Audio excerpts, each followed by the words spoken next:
Hello there, lovely people of Machinima Realm. What's up? Force here from Force Strategy Gaming, and I'm going to be looking at Rift today. Here I am at the race or side selection screen, and you can see the Guardians here for women and children. And let's take a look at the Defiance. Well, it looks like those are for men, so I suppose that would be my choice. I'll go ahead and pick that. Alrighty, this game's off to a great start, I would have to say. So yeah, I'm going to just be going through the beginning stages of the game with you. Hopefully you guys enjoy this. Rift has been fairly enjoyable for me thus far. Here I get to choose between my three races, and this guy over here, the Bomb-He, they seem to be pretty cool. And then there's Warrior, Cleric, Rogue, and Mage, and it seems like the winners choose Warrior, so that was my next choice as well, obviously, because I am a winner. That's what my mother told me, at least.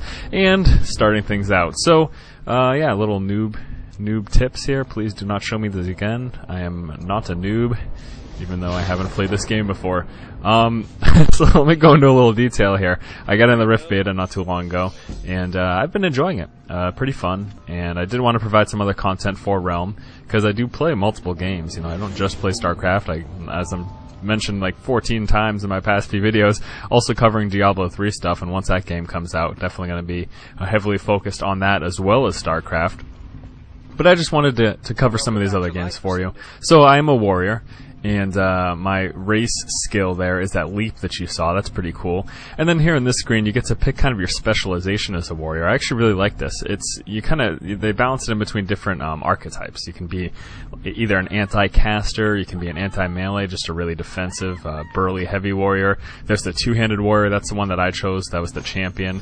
There's, like I said, the anti-caster, like spell reflex and spell absorbing and all that kind of stuff. And that's pretty cool. You get to specialize however you want. So like I said, I went for the two-hand melee heavy warrior, and I think that's probably gonna be my best. Really damage dealing, get kind of knockdowns and stuff like that. And the starting area, well, let me go into the game itself. You kind of start out and you've been reanimated, basically. You've been brought back from the dead. And we're in the future now, in Rift time. And as far as the timeline's concerned, we're in the future.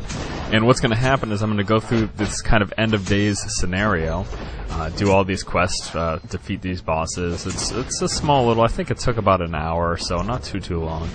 And then at the end you go back to current time, and that's where the game really takes place. That's where the game really takes off. So yeah, like I said, right now we're in the future, and this is kind of the doomsday, and I'm trying to fend off this wave of zombie invasions, and then going down here and using my leap ability. And this thing is amazing, by the way. This it's got a 15-second cooldown and that nice little leap, and you can actually platform with it. You can get to higher levels.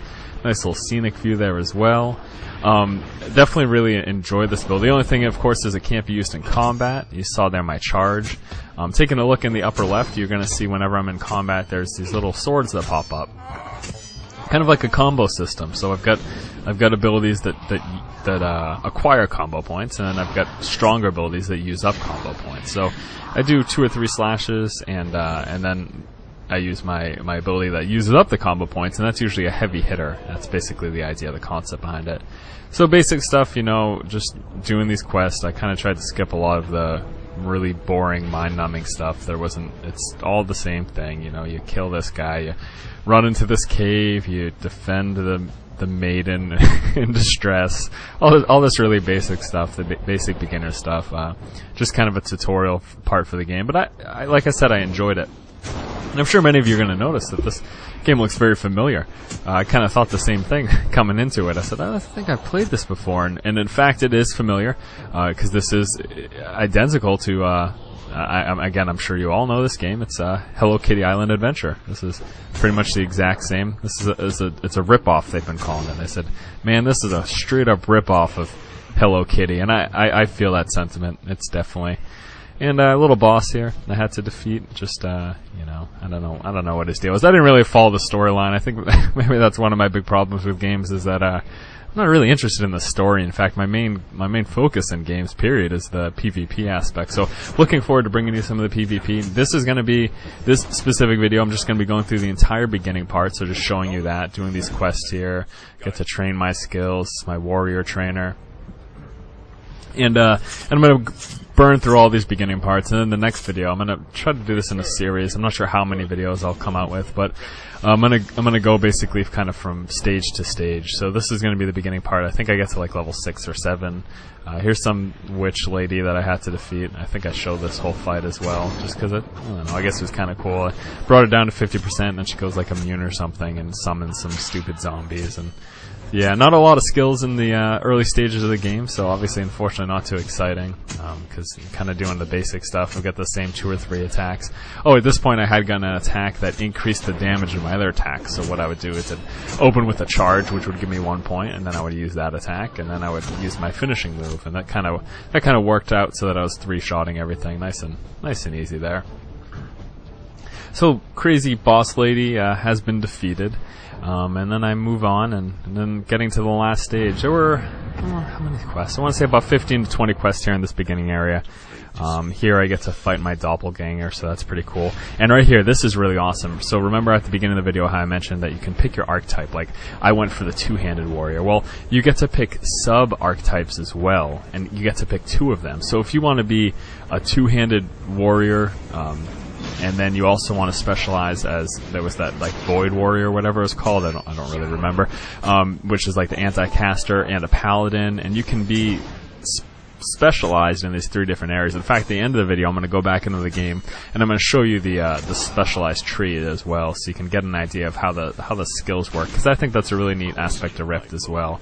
Like I said, I am enjoying it. I'm having fun during the beta, and it's been an enjoyable experience thus far. Actually, before making this warrior and before making this video, I had rolled as a rogue, which was pretty cool. Same basic stuff. It was exactly like Hello Kitty. I got the. I hope you guys get that joke, by the way. I got stealth. I got kind of a sap ability. I got poisons for my weapon. So very similar to other games, but still enjoyable. The graphics are pretty nice. Looks cool. I'm following this giant rock dude. He's gonna smash some face here.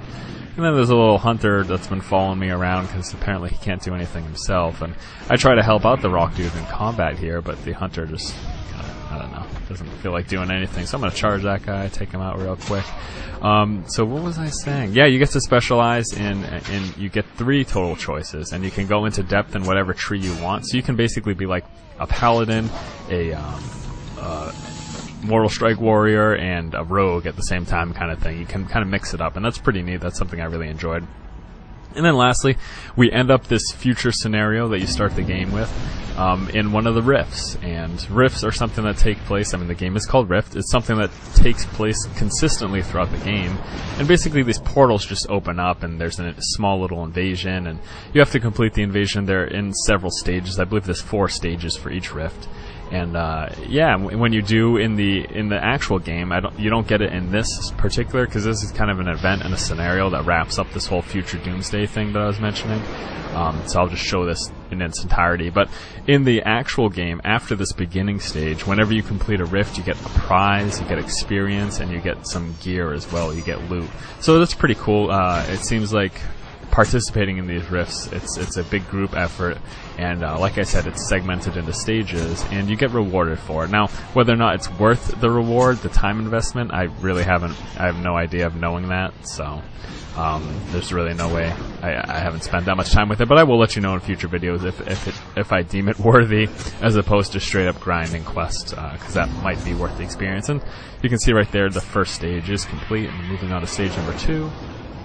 Now I gotta fight this big rock thingy here, and then I think we fight the lady, and then that's the end of the stage. But yeah, the beginning area was fun. I enjoyed it. I'm enjoying this warrior class as well. The 2-handed specialization's pretty cool. And I got a neat little kick ability too, which knocks the opponent back, so that'd be a good way to get kind of rogue type classes off your back if you were low, and then pull back for a charge, something like that. Definitely some nice versatility in there. Nice to see different spells that, as opposed to what I was used to in World of Warcraft. Okay, it's not like Hello Kitty, it's obviously like World of Warcraft. Who are we kidding here? So that stage is complete, and then wrapping up the final stage here. And that should be coming in just one moment. I tried to make a nice little scenic view for you guys too. Try to pull the camera back, make it look nice. Typically play with the camera pulled back as well, just because it's, offering the largest field of vision is the best way to do things.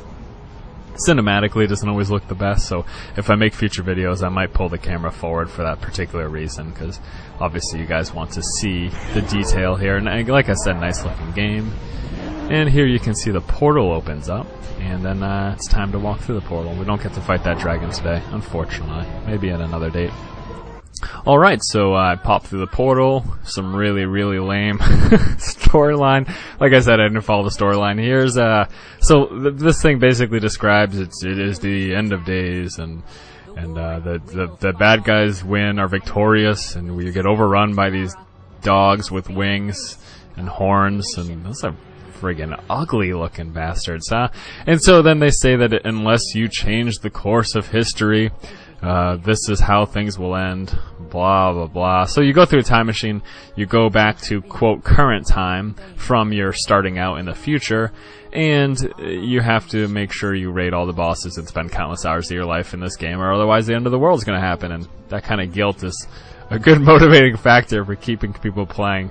Again, overall, I've really enjoyed the game thus far. I've found the content pretty solid, and the play has been worth it for me. Like, it's been fun. It's been enjoyable. They did a good job. You know, that's I guess that's the best way to say it. They did a good job of making this as, you know, similar in WoW as it needs to be a solid game, but different enough to keep people interested, different enough to make it so that, you know, it's a new experience. Because it's safe to say that for most people, the fact that the game is just the same thing over and over again is really what's pulling people away from being interested in WoW. But this has been fun, so I'm enjoying it. And yeah, let me hop into the skill tree real quick. I'll talk about that, and I think that'll do it for this video. Alright, so here is the skill tree, and you see here my center choice for class was the champion. This is the two-handed, weapon-wielding, kicking ass kind of guy.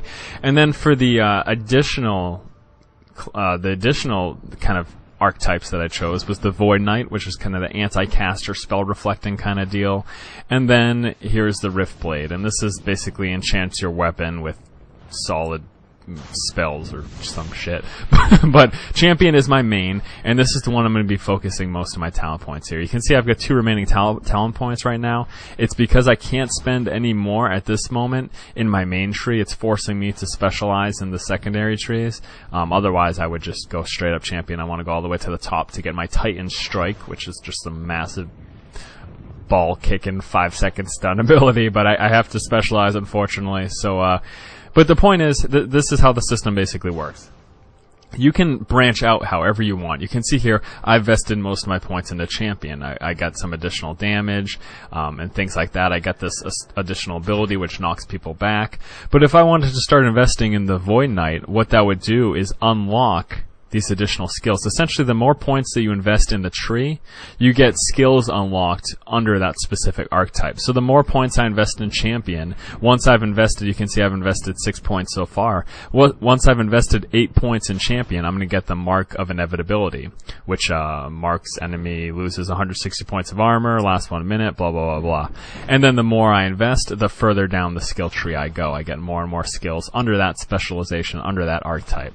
Well, if I also started investing in Void Knight, then I would unlock these as well. So I could be several different types of class at the same time, and that's the idea. And I think that's something that's really cool. Like I said, I'm going to primarily invest in champion. I think I'm also going to invest heavily in Void Knight because there's, you know, magic absorption and stuff like that, and that is pretty amazing. One of the first things I got was Void, which absorbs 5% of non-physical damage and gives me 1 charge every time it's absorbed, and that's actually pretty big. That's pretty cool. It's called a pact, not a charge, but whatever.